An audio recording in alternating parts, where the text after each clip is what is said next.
Girl, look at that body. I work out. Girl, look at that body. Girl, look at that body. Girl, look at that body. I work out when I walk in the spot. This is what I see. Everybody stops and is staring at me. I got passion in my pants and I ain't afraid to show it, show it, show it, show it. I'm sexy and I know it. Hey, Kara. Do you really think Scott used to weigh 400 pounds? I don't know, but he's got the biggest muscle I've seen. I wonder how he did it. Do you think he did it au natural? I don't know. I'll ask. Hey, Scott! Got a question for you. Hey girls, how's it going? Fine. How did you lose your weight? By doing a lot of cardio and watching what I eat. How long did it take you? Oh, not that long. But alright, I gotta go freshen up. All right, we do too. Yeah, See you at the next workout. Don't be late. Bye, Scott.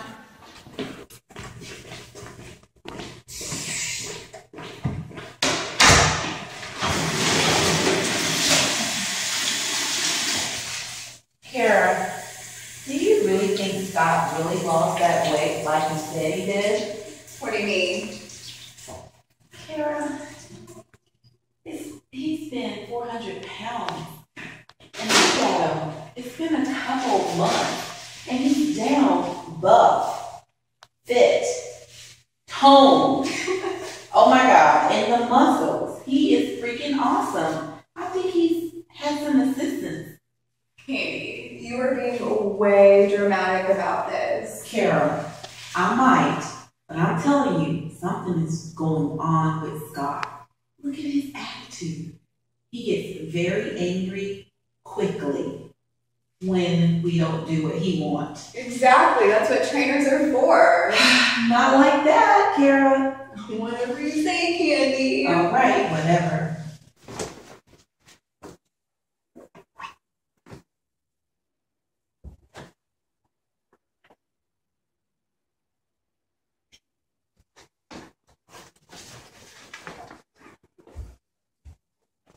We have been waiting here for over an hour.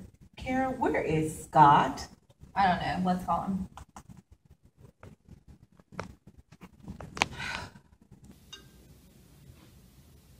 Hello? Is this Scott's phone? He's our personal trainer, and we've been waiting here for over an hour. Yes, it is. Unfortunately, the only thing I can tell you is that he was admitted to the hospital last night. Oh my gosh, are you serious? Thank you so much. What just happened, Kara? We need to go to the hospital. Scott was admitted last night. Let's go. I told you something was wrong with that guy. Okay. Hi, Scott. I'm Dr. Fisher, and Dr. Garcia is also going to be on your case, but she's busy with another patient right now. And Jeanette, our nurse, is actually walking up right now. Hi, I'm Jeanette, and I'm going to be the nurse on your case.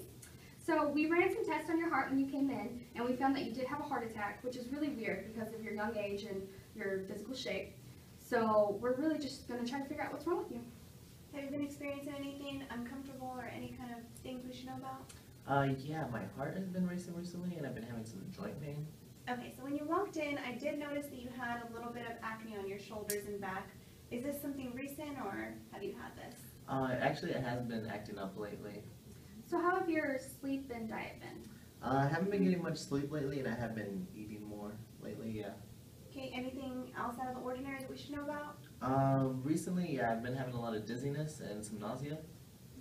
Okay, well that's really helpful, Scott. Thank you. We're going to go ahead and go to our conference room and try to figure out what's wrong with you. You just get some rest, okay? Alright, sounds good, thanks. Okay guys, this is going to be a tough one. We need to figure out what's wrong with Scott. We need to do it really fast. Let's go over his symptoms again. Well, he had an increase in acne, Racing heart, Raised blood pressure, decrease in sleep, increased appetite, dizziness, joint pain. nausea. cardiac problems.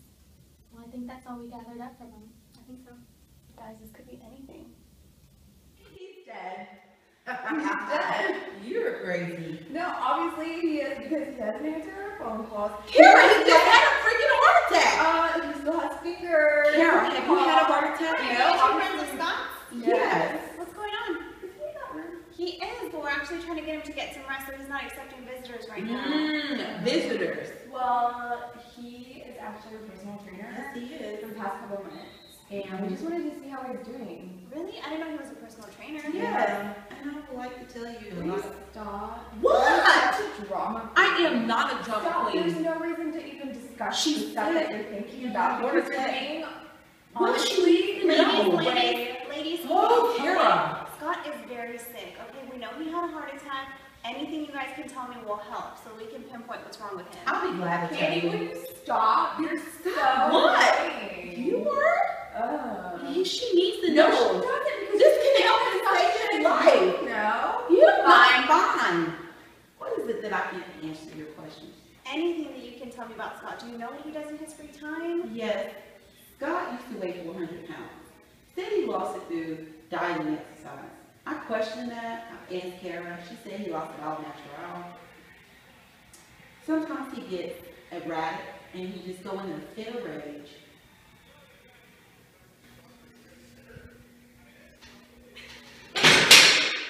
Scott, I need some help and motivation over here. Y'all suck. How about I hit you my motivation stick?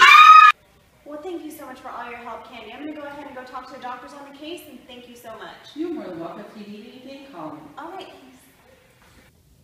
I know what's wrong with Scott.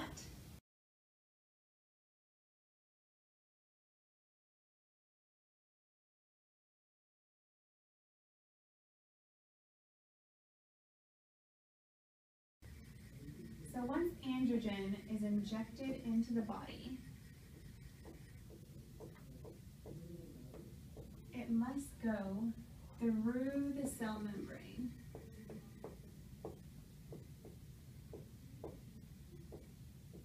And it does this by using active transport.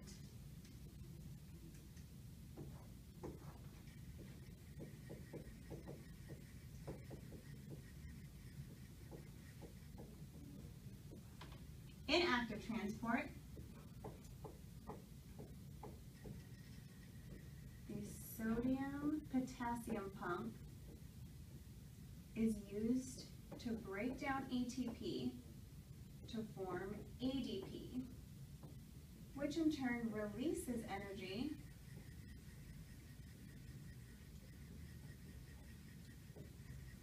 and allows these ions to move from a lower concentration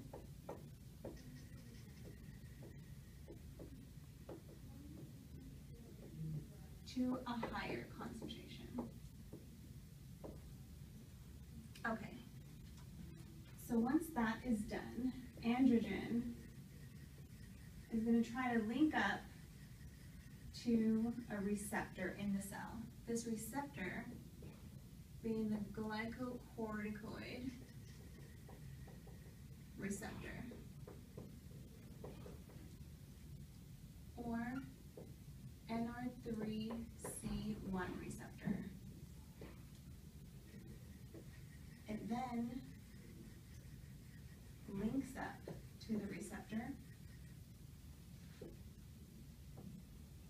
allowing the formation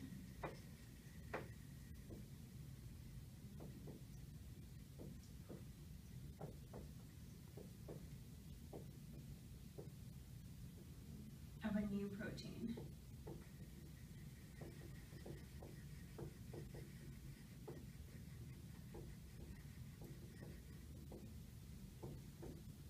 In muscle tissue. Thanks, Jeanette. That was really helpful. Is there any way you can go and see if Scott's labs are in? Sure, I'll be right back. Thank you. Uh-huh. While she's doing that, should we go over the common steroids and their structures? Yes. Okay, give me a minute and I'm going to draw them out on the board and then we'll go over it. Awesome. Okay, so I've looked up the structures of 3 commonly abused anabolic steroids. Those 3 are testosterone, dianabol, and oxandrolone.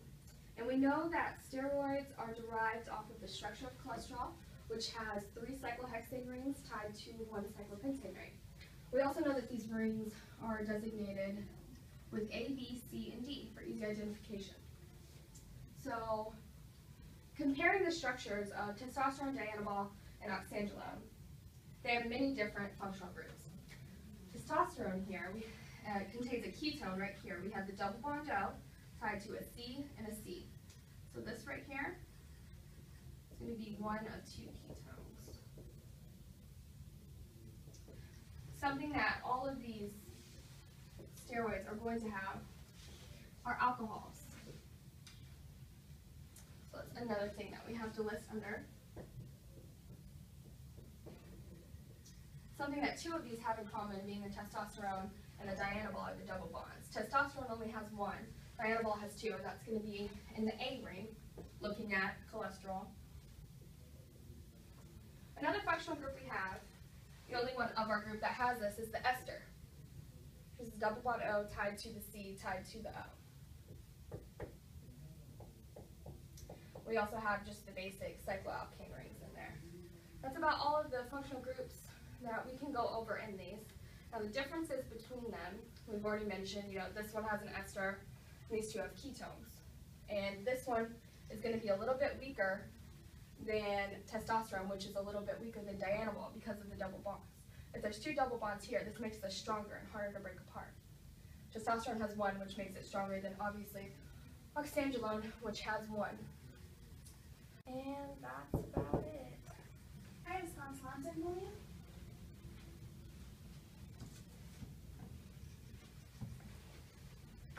Well, Jesse, it looks like that we have it pretty much narrowed down. It looks like it is the testosterone that's actually causing this. Oh wow, well good, at least we know what we're dealing with. So after further research on testosterone, since we identified that in Scott's blood, we found that the receptor that is going to bind to the NR3C1 is found in the cytosol of the cell membrane. We also know that it's going to initiate signal transduction, which we know is when androgen signals the receptor and the receptor generates a response. We also know that the NR3C1 is going to be part of the transcription factor family. And the transcription factor family contains proteins that will bind to a specific DNA sequence. We know that the receptor signal to create proteins in muscle tissue is going to be facilitated by nuclear localization signals. And these nuclear localization signals are going to be found in the hinge of the receptor, which is this area right here.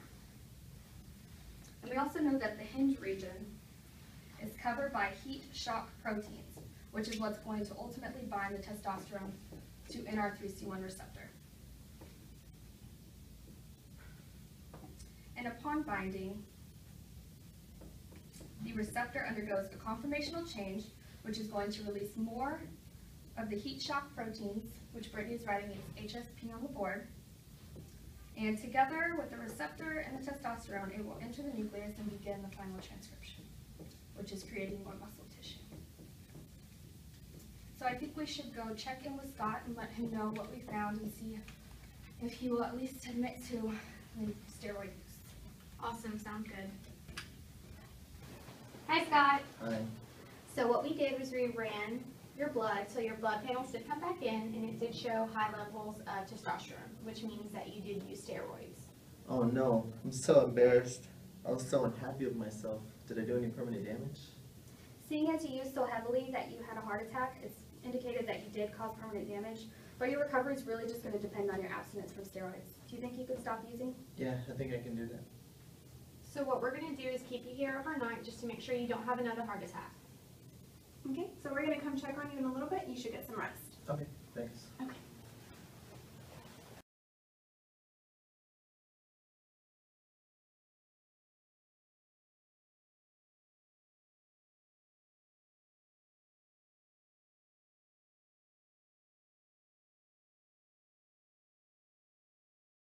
And that's about it.